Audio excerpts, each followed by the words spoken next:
Bienvenidos a otro episodio. Hoy vamos a meternos con algo que se escucha todo el tiempo, pero que poca gente entiende de verdad. ¿Cómo funciona por dentro un modelo de lenguaje? Esos que están detrás de ChatGPT, de Cloud, de Gemini y de todos los que seguramente ya usaron más de una vez. Y la pregunta es, ¿qué pasa dentro cuando vos escribís algo y la IA te responde? ¿Está leyendo como leemos nosotros? ¿Entiende lo que le decís? A ver, acá hay un spoiler. No exactamente. Y entender eso cambia bastante la forma en la que uno usa estas herramientas. ¿Arrancamos? ¿Qué es un LLM?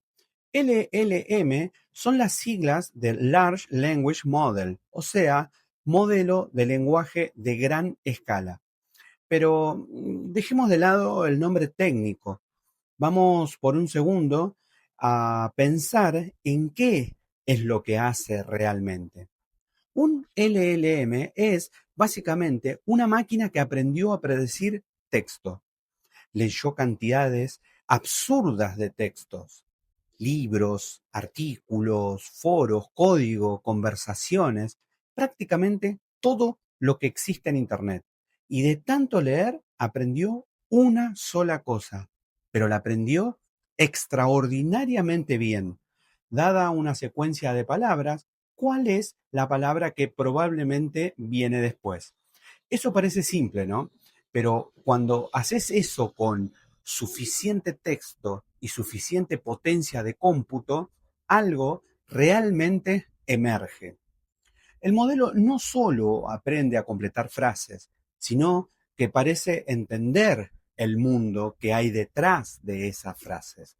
Aprende que, por ejemplo, París está en Francia, que el agua moja, que si alguien está triste, quizás necesita apoyo, no porque se lo enseñaron directamente, sino porque esa información estaba implícita en el texto que leyó.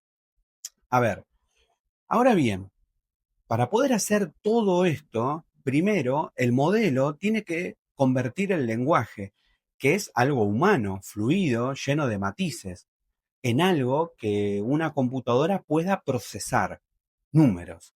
Y acá es donde entran los tres conceptos de hoy.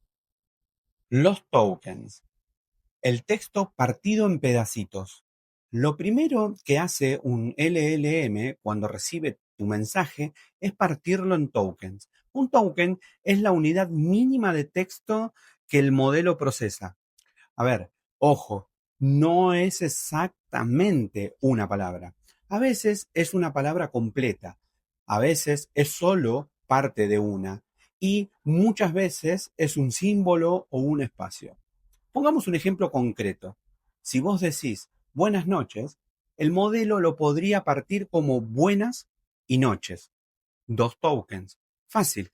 Pero si escribís extraordinariamente, eso quizás lo parte en extra, ordinaria y mente. Tres tokens. ¿Por qué? Porque el modelo aprendió que esas son combinaciones que aparecen mucho en el texto. Entonces, las trata como unidades. A ver, pensalo como si fuera un rompecabezas.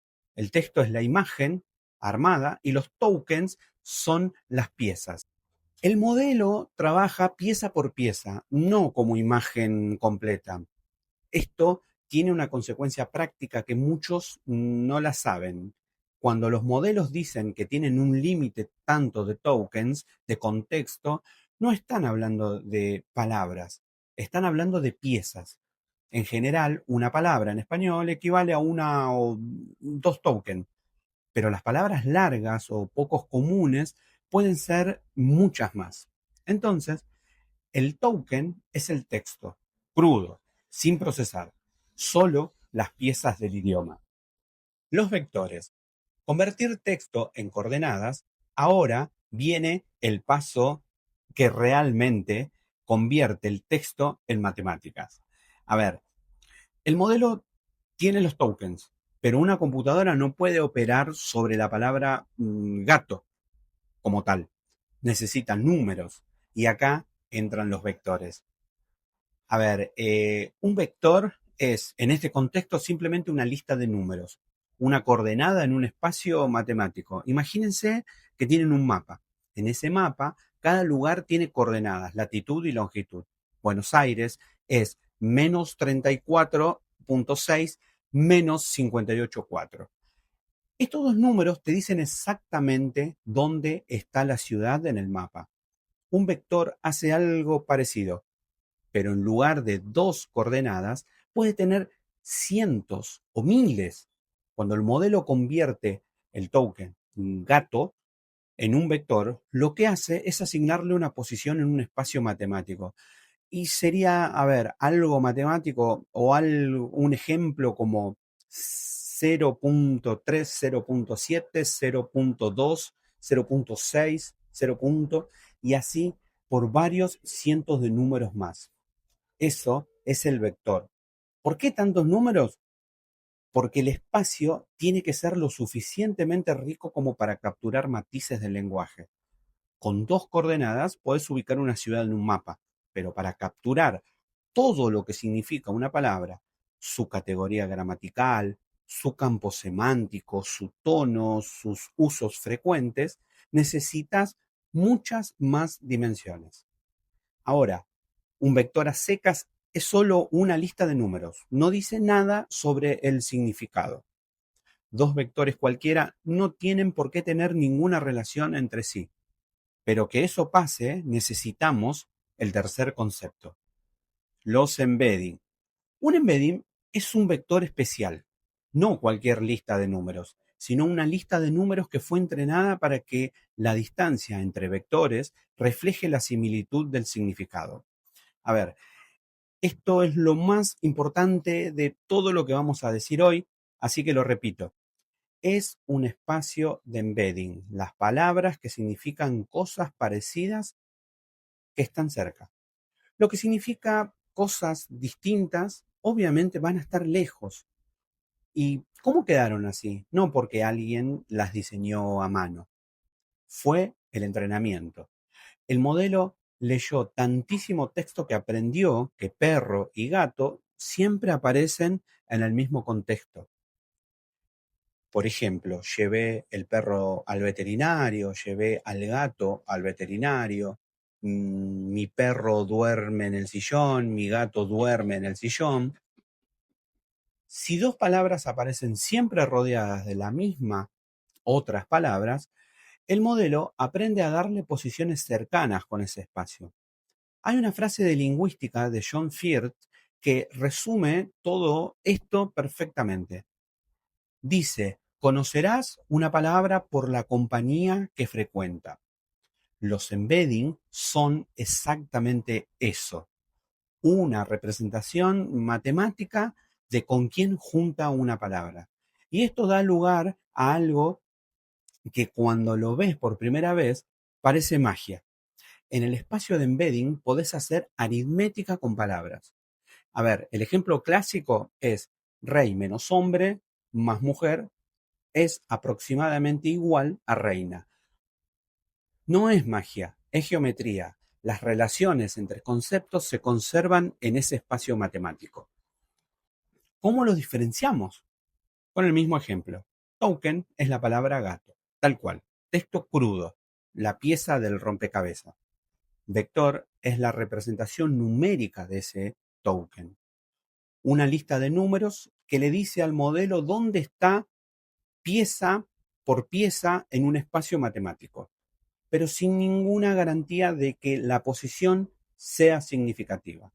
Ahora, el embedding es un vector que sí fue entrenado para que su posición sea significativa.